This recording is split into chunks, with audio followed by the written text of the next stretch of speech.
On February 14, 1379, a woman named Eleanor de Montfort stood in a stone cell beneath Château de Pierrefonds in northern France, listening to footsteps approaching in the corridor above. She was 23 years old, the wife of Baron Guillaume de Montfort, and she had been imprisoned for 7 days. The charge against her was adultery, though she had never confessed, never admitted guilt, never stopped proclaiming her innocence to anyone who would listen.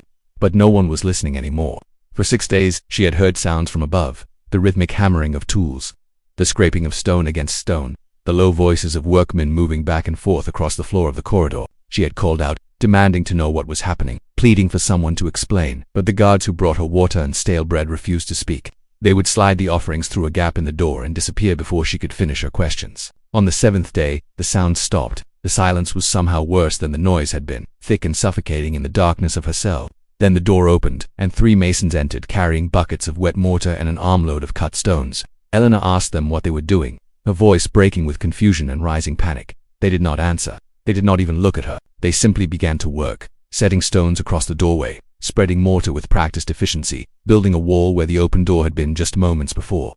Eleanor screamed. She rushed toward them, reaching out to grab their arms, to stop their hands, to knock the stones from their grasp. But they pushed her back gently but firmly, as if she were nothing more than an inconvenience, a minor obstacle to the completion of their task. She begged them to stop, her words tumbling over each other in desperate torrents. She pleaded to speak to her husband, to the priest, to anyone with authority who might listen to her side of the story. The masons continued their work in silence, laying stone upon stone, mixing more mortar, building the wall steadily higher. As the wall rose to her waist, then to her chest, Eleanor could still see out into the corridor beyond. She saw the castle steward standing at a distance, watching the proceedings with an expression she could not read. She called to him by name, reminded him that she had known him since she was a child, that he had served her father before serving her husband, that he had bounced her on his knee when she was small. She begged him to intervene, to tell the masons this was a mistake, that there had been no trial, no proof, no justice. The steward watched her for a long moment, his face pale in the torchlight. Then he turned and walked away, his footsteps echoing down the corridor until they faded into nothing. The wall continued to rise. When it reached Eleanor's shoulders, she understood fully what was happening. They were not simply confining her. They were sealing her inside this cell, entombing her alive in the darkness beneath the castle. She would die here slowly, alone, buried in stone while still breathing, and no one would stop it because her husband had accused her of betrayal. In medieval Europe, a husband's word carried the weight of absolute law, and his honor demanded satisfaction regardless of truth. But before I tell you what happened to Eleanor in that sealed tomb, before I reveal whether she survived or how many hours she spent clawing at those stones in the darkness, I need you to understand that what happened to her was not unusual. It was one method among dozens that medieval society used to destroy women accused of adultery, and every method was designed to inflict maximum suffering while teaching every other woman in Christendom what awaited them if they stepped out of line. If you want to understand how entire civilizations normalized systematic violence against women, how accusations became more deadly than any weapon, how terror was woven into law and custom and daily life, then stay with me through this story. Subscribe to this channel right now, because we are going deep into one of the darkest chapters in human history, and I promise you that by the end, you will never forget what you learn here. Now let me tell you about Margaret, because her story will help you understand the horror that awaited Eleanor, and because what happened to Margaret reveals the true nature of medieval justice for accused wives. On March 8, 1342, a woman named Margaret Dawson stood in the village square of Helmsley in Yorkshire, England, while the blacksmith heated an iron brand in his forge until it glowed orange with terrible heat. Margaret was 31 years old, married for 14 years to a wool merchant named Thomas Dawson who traveled frequently for his trade. She had been accused of adultery with a young baker named William Fletcher. The evidence was almost laughably thin. A neighbor claimed to have seen William entering Margaret's house one afternoon while Thomas was away conducting business in York. Another neighbor reported hearing laughter from inside the dwelling. That was the entirety of the case against Margaret.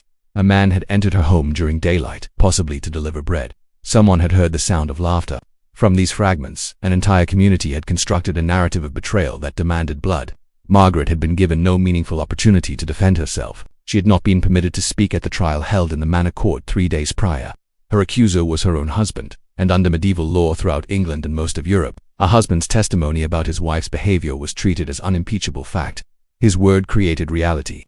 Thomas had learned of William's visits through gossip that reached him while he was in another town. A fellow merchant had mentioned with barely concealed amusement that people back in Helmsley were talking about Thomas's wife entertaining the baker while her husband was away. Thomas had witnessed nothing himself. He had no evidence beyond whispers and insinuations, but the damage to his honor, the public humiliation of being potentially cuckolded, the knowing smirks from other men, these things demanded a response. His reputation as a man depended entirely on his ability to control his wife and to punish her publicly and severely if she appeared to stray. In medieval society, a man who could not control his wife was not considered a man at all. He was a cuckold, a figure of contempt and mockery who had failed at the most fundamental duty of manhood. Now Margaret stood with her hands bound behind her back while the entire village gathered to watch. Attendance was not optional. The Lord Bailiff had announced that morning that all residents were required to witness the punishment of the adulterous Margaret, wife of Thomas the wool merchant. These public punishments were never just about the individual being destroyed. They were lessons for the entire community, demonstrations of social order, warnings to every wife about what happened when women stepped beyond their prescribed boundaries.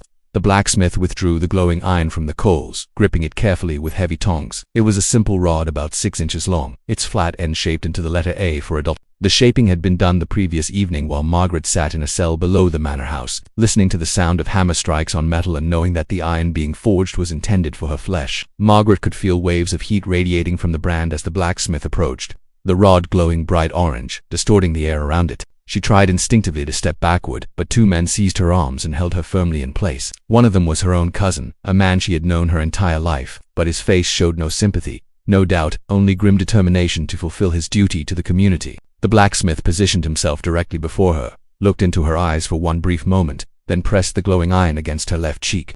The sizzle of burning flesh was audible across the entire square, sharp and nauseating. Margaret screamed, a sound of such pure agony that it seemed torn from somewhere deeper than her throat. The scream echoed between the buildings, filling the air with the sound of her suffering. The smell of charring skin and hair spread through the crowd, making several people turn away, though most watched with expressions mixing righteous satisfaction and fascinated horror. The blacksmith held the iron in place for several seconds that must have felt eternal to Margaret, ensuring the brand would scar deeply enough to mark her forever. When he finally removed it, Margaret collapsed to her knees, her legs no longer able to support her weight. She sobbed and gasped, hands still bound behind her back so she could not even touch the wound or attempt to ease the burning pain. The letter A was seared into her left cheek, about 2 inches high. The flesh blackened in the center with blistering red skin surrounding it. Blood and clear fluid oozed from the burn. Everyone who saw her for the rest of her life would know immediately what she had been accused of.